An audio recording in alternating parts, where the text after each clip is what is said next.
Hello everyone, welcome to episode 2 of Shaping the Masters. And this time we're going to take a look at a couple of phrases by trumpeter Clifford Brown. And it gives me a nice opportunity to again show you some really useful shapes, little shapes on the guitar neck that you can use all over the place. So enough talking, let's get to it. So the first shape I want to talk about sounds like this. There's no tab on the screen for this, but don't worry, the shape will be in the phrase I'm going to show you of Clifford Brown.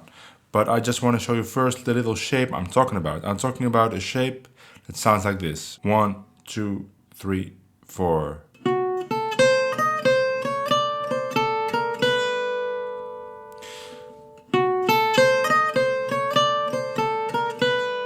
And so what it is it's a diminished arpeggio up.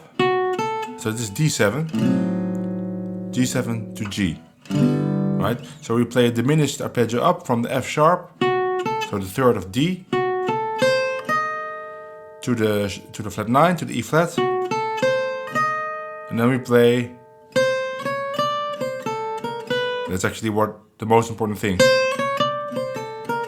So we go up to the root of the dominant of the D7, and then we make a similar phrase to the third of G. Da da da da da da dee. Very easy to play, but it's very useful, as you will see. And it's also good to know that shape lower on the neck. So now I'm starting on fret 4, same note, right? Exactly the same notes. And super easy to find because you just have to find the third of D.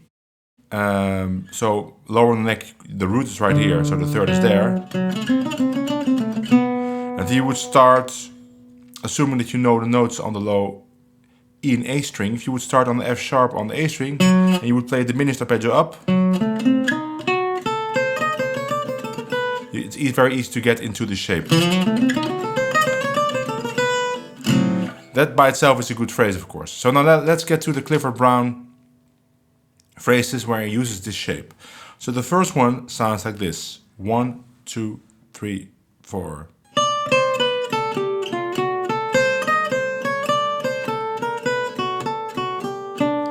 Three, 4.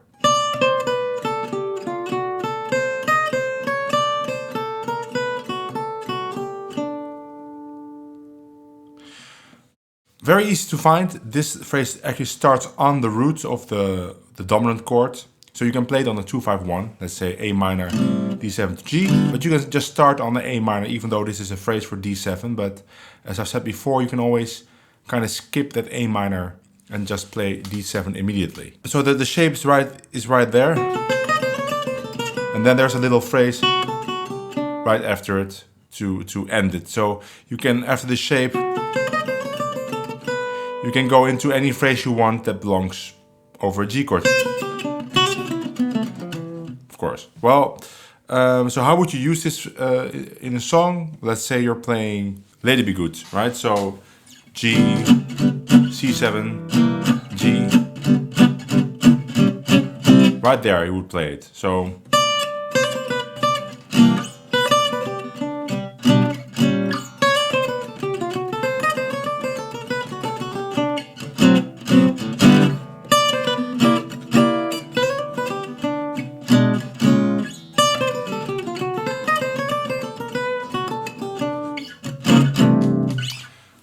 okay, the next phrase uses the same little shape, but now lower on the neck, so right here.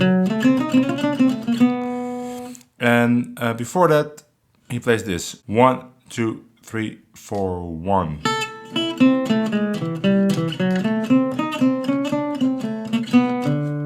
Three, 4.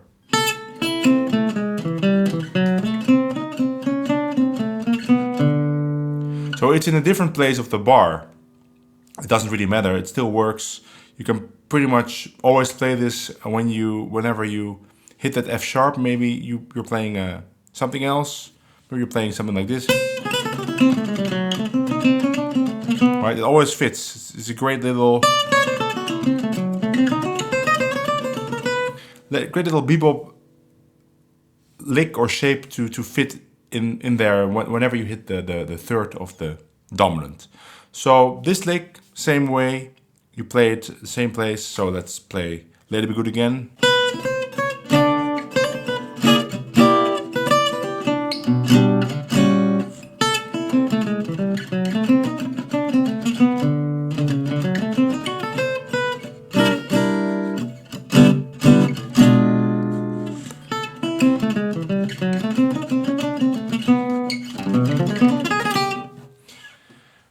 Okay, third phrase is not using this shape. We're going to another shape. We're going to some phrases that use the bebop scale. And I made some videos about the bebop scale, which I will link.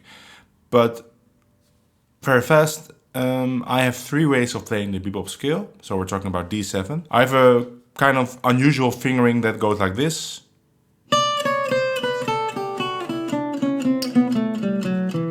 And I would stop on this root. I could go on, but I usually don't do that. And then I would have a fingering starting on the 5th, like this. I would also stop that phrase on the low D. And then I have the last one on the 3rd. So let me move the camera. So the 3rd is there, and would go like this.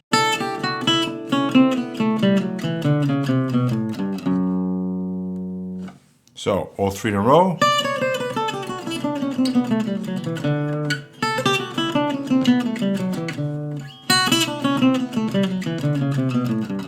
You could practice that separately, but this is just the way I map the bebop scale on the neck. So there's no 7 positions or anything, it's just these 3. And then in each of those positions I developed phrases that I like. For instance, I would play something like this maybe. Or so that's D7 to G. And here maybe I would play something like, right? So just develop bebop phrases right there. Now I'm going to show you 2 of Clifford Brown, by Clifford Brown. And the first one is in the 5th position for me. The 5th position is the position where I am with my finger on the 5th of the chord. So D7 is A, it's also the 5th fret in this case. And the phrase goes like this. 1, 2, 3, 4.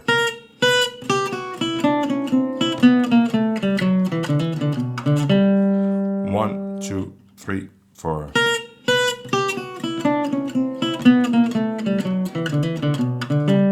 One, 2, 3.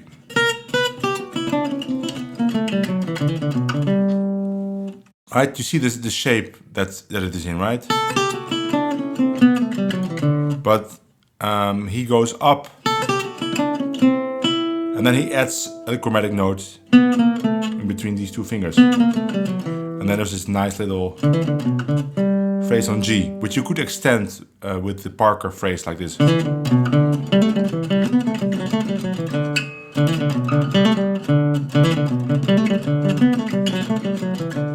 1, 2, 3.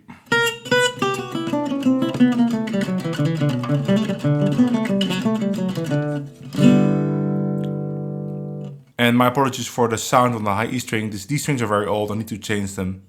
And the E string is kind of dead, and it's distorting actually. Okay, the next phrase, the 4th phrase, also uses the bebop scale, but in a special way. I actually didn't show you this in the beginning, but there's one other way I play the bebop scale, and this actually I developed while transcribing Clifford Brown lines, because I have 2. And that is if you would start with the root on the A string with your 4th finger, then you could play this shape.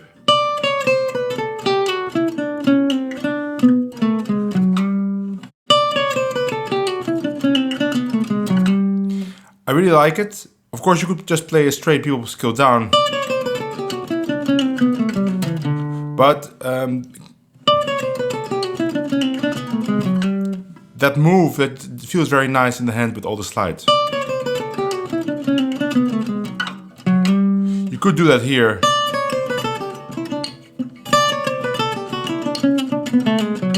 But it's a little bit more uncomfortable to do. Although sometimes I do it. But for now, let's stick with this one. And then I have a phrase that goes like this. 1, 2, 3, 4.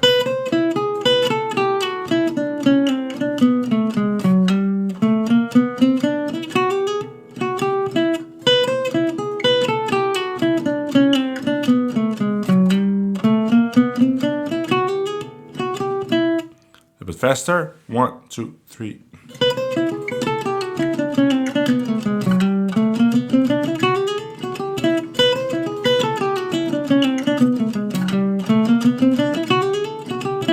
Okay, so let's play it inside the song.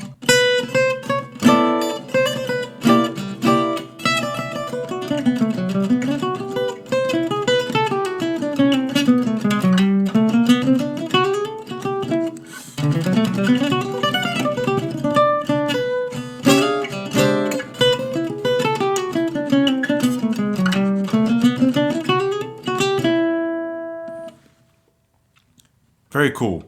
And then I have another one, the last one, also uses the same shape. And it sounds like this. 3, 4.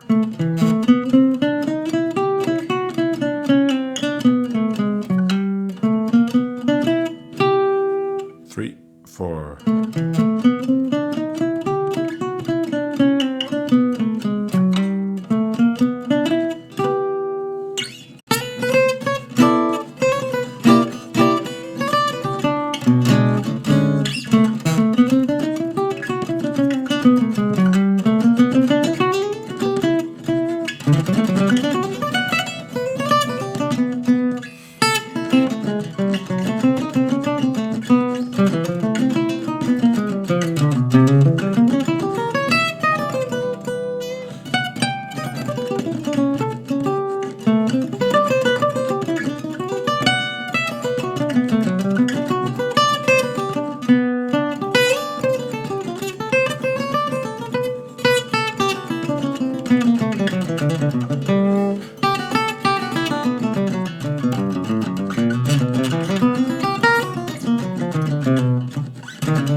It was just playing some of the licks inside of a solo. I hope you recognize them. Anyway, they're very easy to play, they sound great, and they're very easy to combine with lots of other stuff that you might already know. So the way I would recommend practicing this is just practice the phrases like you normally do, but also take a look at those shapes and see what else you can come up with using those patterns or those shapes. And you will find that it's not that difficult to actually use them. I hope you enjoyed it. I will see you in the next Shaping the Masters video. And until then, of course, like, share, subscribe, all that good stuff. And I will see you all in the next video. Bye.